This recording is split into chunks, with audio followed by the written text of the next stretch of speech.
Good morning. This week will mark the first 100 days of the Trump presidency.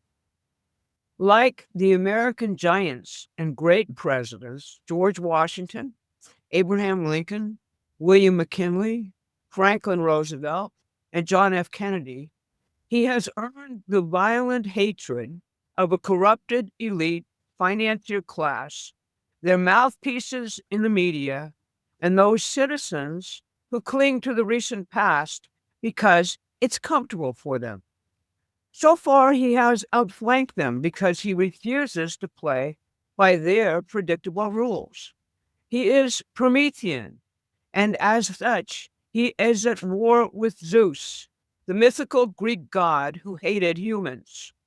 The battle between the mankind loving and creative Prometheus and the fixed order and fixed mindset power loving god Zeus reflects the now ongoing battle between the president and our corrupted elites and their lawyers and NGOs who remain trapped in a mindset created actually eons ago in the British financial empire. They hate Trump and even more the American population he represents, and they're willing to wreck the republic to save their power.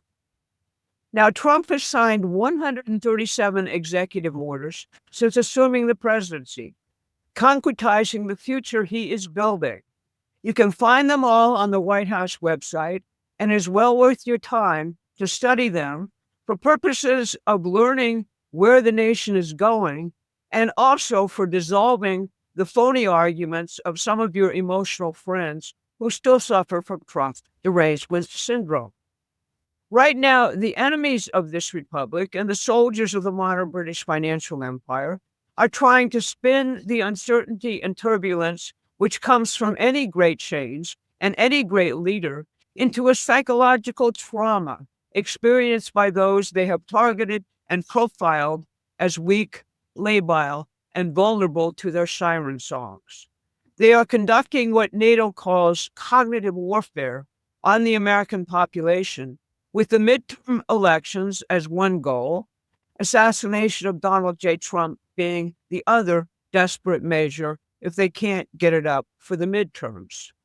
They have published in the past week totally fake polls attempting to convince a population which loves Trump that their betters are abandoning him. They launched salvo after salvo of raging propaganda barrages, attempting to motivate targeted and cultivated mentally ill assassins to act, while most of the population finds their actions repulsive. They intervene in Trump's efforts to bring peace to Ukraine and the Middle East because they need what Major General Smedley Butler, speaking of the 1930s Morgan and Harriman family bankers, the war racket conducted for maximum profit. But in just 100 days, Donald Trump has changed the entire conversation in this country to a debate about the subtleties of finessing American system economics and tariffs.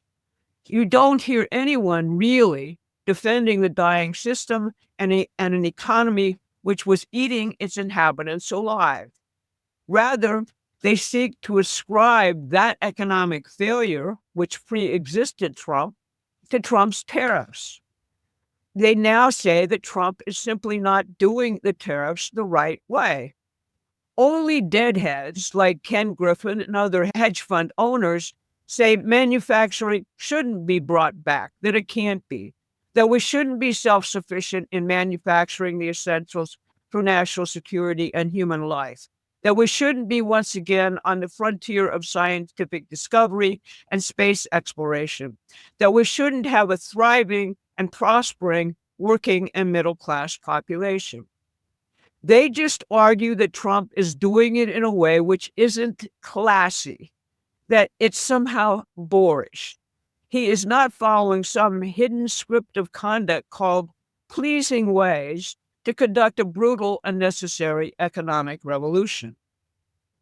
The president will go to Trump country in Macomb, Michigan tomorrow to celebrate these first 100 days and the rebirth of the United States of America. We will be there, and Susan Kokinda will tell you about it in her Wednesday update. I'm Barbara Boyd, and this is your Monday Brief.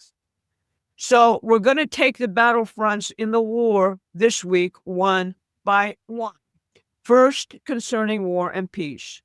The difficult settlement of the Russian-Ukraine war is proceeding, and we're now coming to a decisive point. Russia will celebrate Victory Day on May 8th through 10th in remembrance of the 27 million Russians, 27 million Russians who perished in winning World War II for humanity. This morning, Vladimir Putin declared a unilateral ceasefire for 3 days on that date. The ghosts from that war's finish still haunt humanity today. The British and British-inspired elements of our CIA cultivated ancient hatreds from that war in Ukraine for a future war against Russia in the form of overt neo-Nazi formations and other haters of Russia.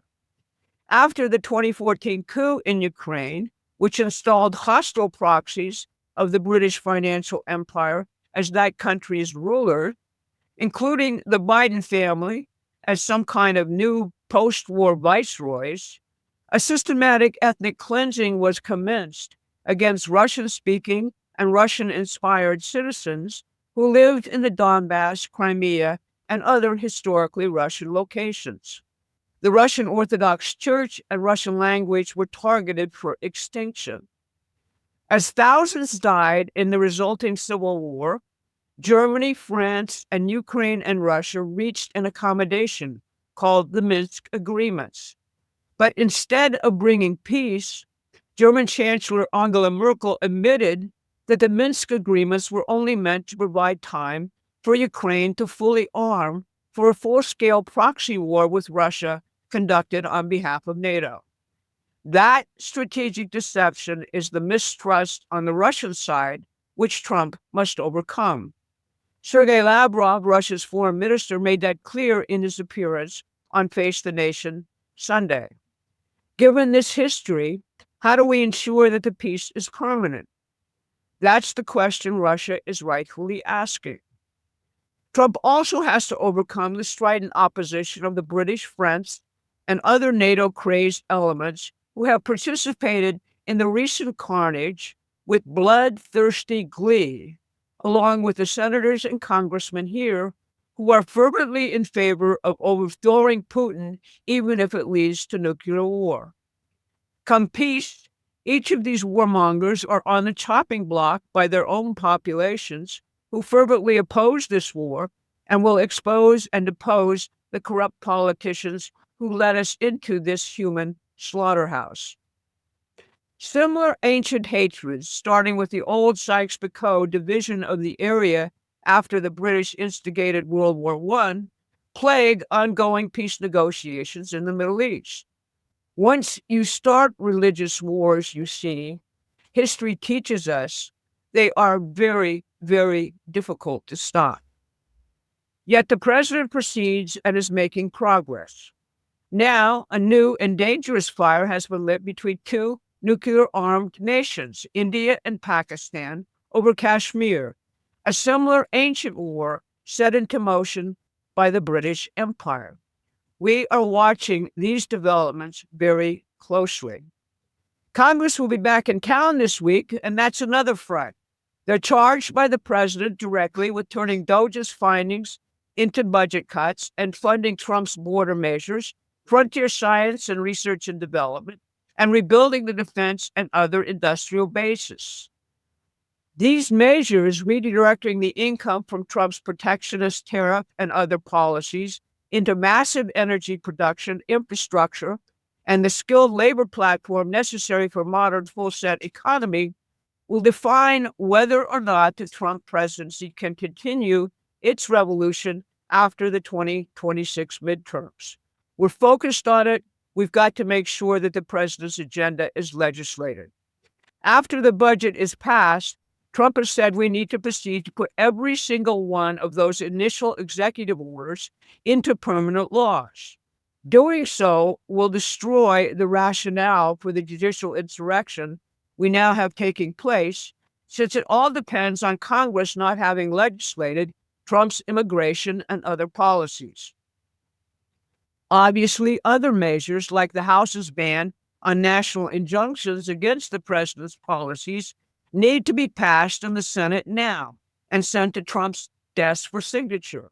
The problem is that the Senate is where the Democrats will filibuster, and you therefore need 60 votes to overcome a filibuster. It's a big task.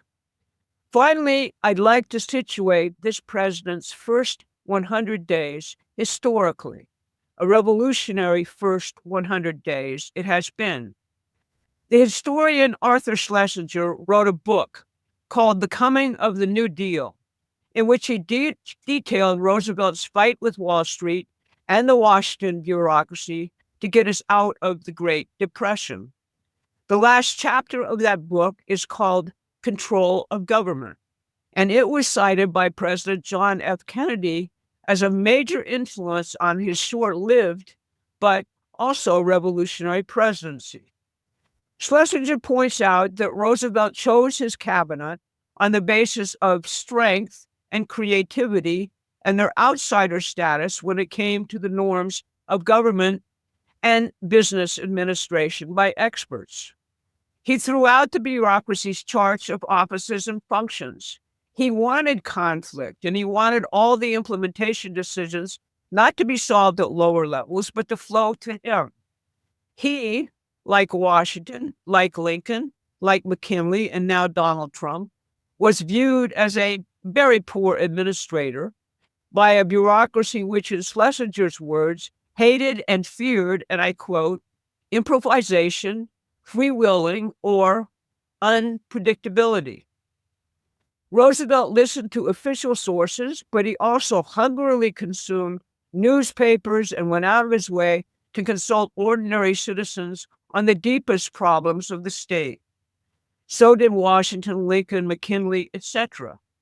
Often, Schlesinger notes, Roosevelt liked to tell advisors, "I'm going to spring a bombshell," and then startled his advisors with novel proposals or novel proposals novel to them, but not to another set of said advisors. Almost all of his advisors suffered from the disease of all organizations, characterized by American generals as localitis. Schlesinger writes, that's because they believed that success on a local level will win the war, when the ultimate decision must rest with the person, namely the president, looking at the entire battlefield from 32,000 feet and seeing all the pieces and dynamics in motion. Once Roosevelt said, "I'm dealing with racehorses," in referring to the cabinets and other world leaders, not workhorses. And racehorses require a different menu of carrots and sticks.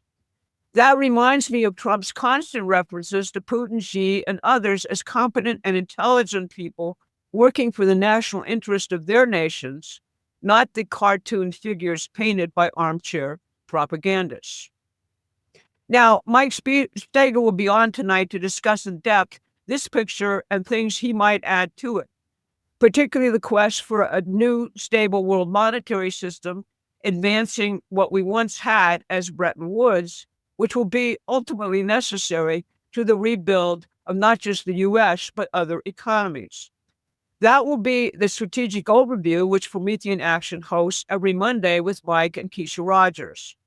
Mike also has a YouTube channel called In Defense of Common Sense, where he publishes the intriguing topics he is thinking boldly about, and that's an additional major resource for your thinking. Will Wirtz covered the fight around creating a new monetary and currency regime, a new Bretton Woods, which the Trump administration has hinted at a lot, in depth on Saturday in his class. I urge you to watch both Mike and Will as they will ground you as to essential elements in the current war. Susan Kokinda will be with you on Wednesday, reporting on President Trump's Michigan visit, the Canadian elections, which occurred today, and other significant events. Again, if you like these updates, please go to our website and make yourself a member of our community. Join Promethean Action. I'll see you again on Saturday. Thanks for watching. Please take a moment and subscribe to our free newsletter at prometheanaction.com.